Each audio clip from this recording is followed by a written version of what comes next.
Ladies and gentlemen, let's game into the video. AMD are entering the 14nm era.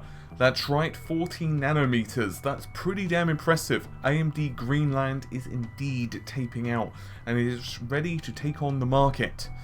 FinFET technology is expected to play a critical foundational role across multiple AMD product lines. This is according to Mark Papermaster. He is the Senior Vice President and Chief Technology Officer at AMD, and he continues by saying, started in 2016, Global Foundries has worked tirelessly to reach this goal, milestone in a 14 LPP process.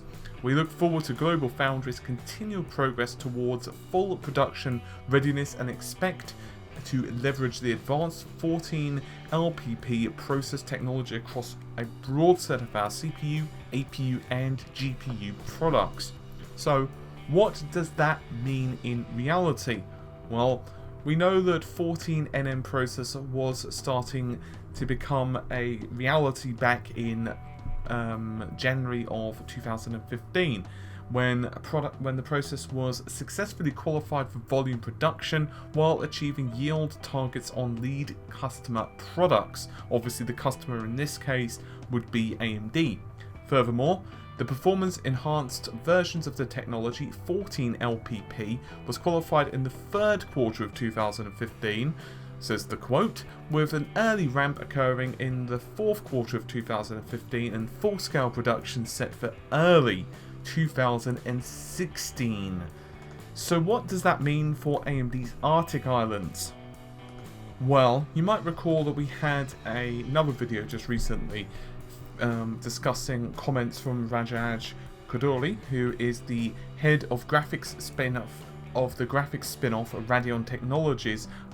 Obviously, the Radeon Technologies group is now a separate entity, essentially from AMD.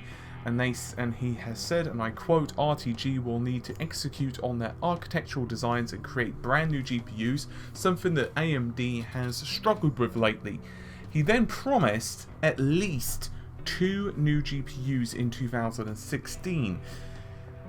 So, what are they? Well, the 2 GPUs, at least 2 GPUs, are as follows. The mainstream GPUs will be Baffin and Ellesmere, and the high-end ones are going to be known as Greenland.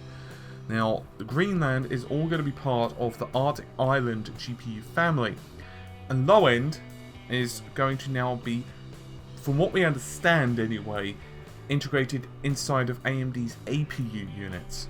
So, from what we understand, the company has taped out the first prototypes of the Zen architecture, but it looks like Zen is still going to be around 12 months away. So that's still quite a long time. The best way of describing the next generation GPUs from AMD, particularly Greenland, is, I guess, monstrous.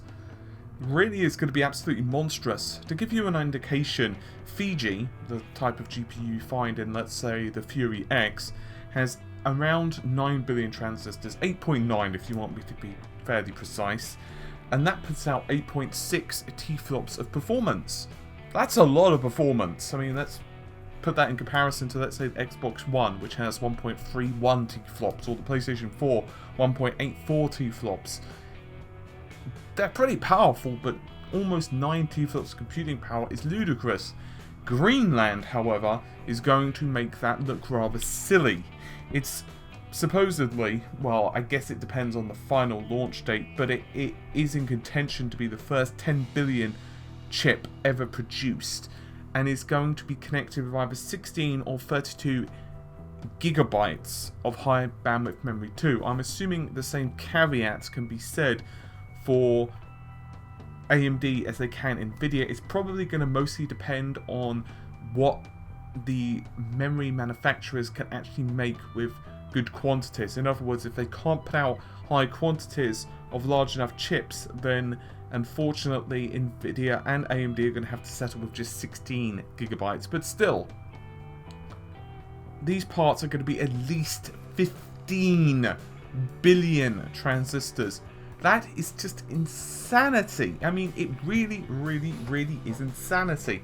And to give you an indication, from 14nm, we're going to be seeing massive improvements in performance. In fact, 40 to 50%. Dr. Lisa Su of AMD, who is of course the CEO, said, and I quote, "We are focused on delivering our next generation GPUs in 2016, which is going to improve performance per watt, also known sometimes as PPW, by 2 times compared to that of our current offerings, based on design and architectural enhancements, as well as advanced FinFET product process technologies." This, by the way, was during a last quarterly earnings call, and we also covered that as well. Now, we're not too sure what the actual GPU itself is going to look like.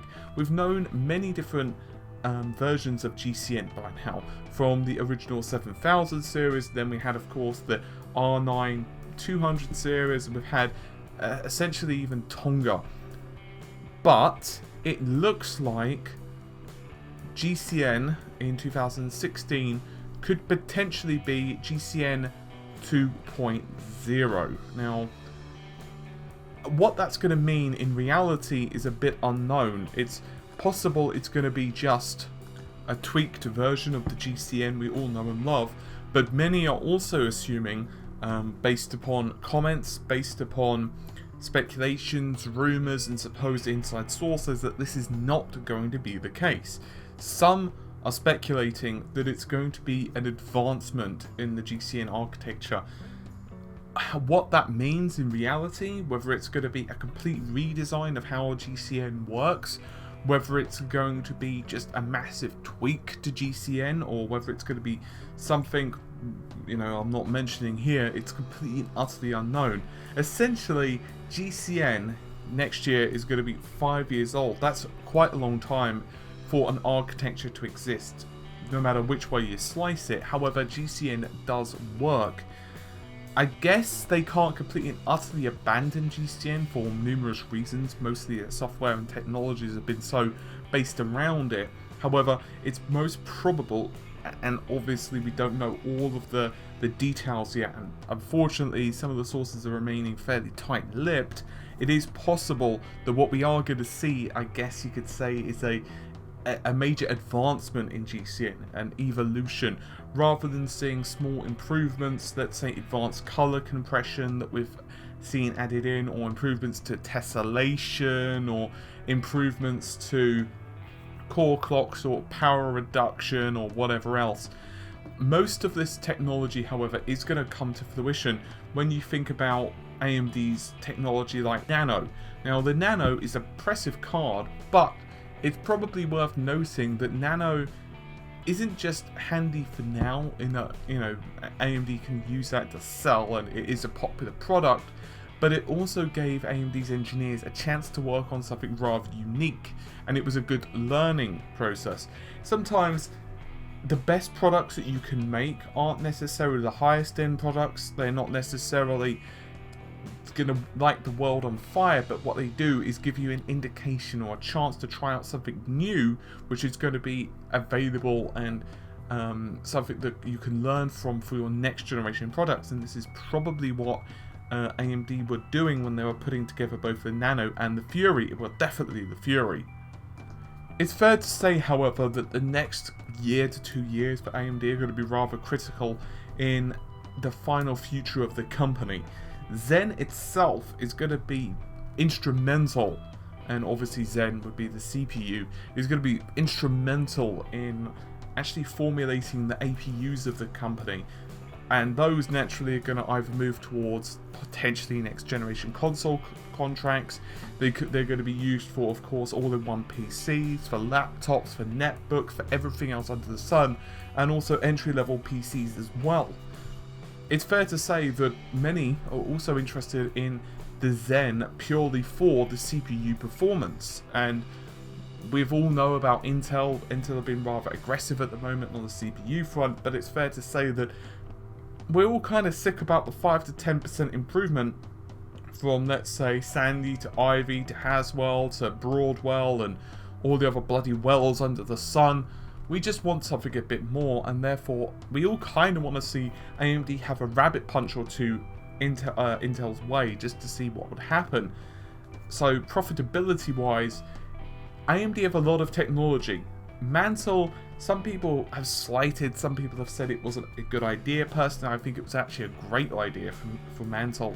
I just think that they did it with fairly limited resources, and I think that if the situation had been reversed and AMD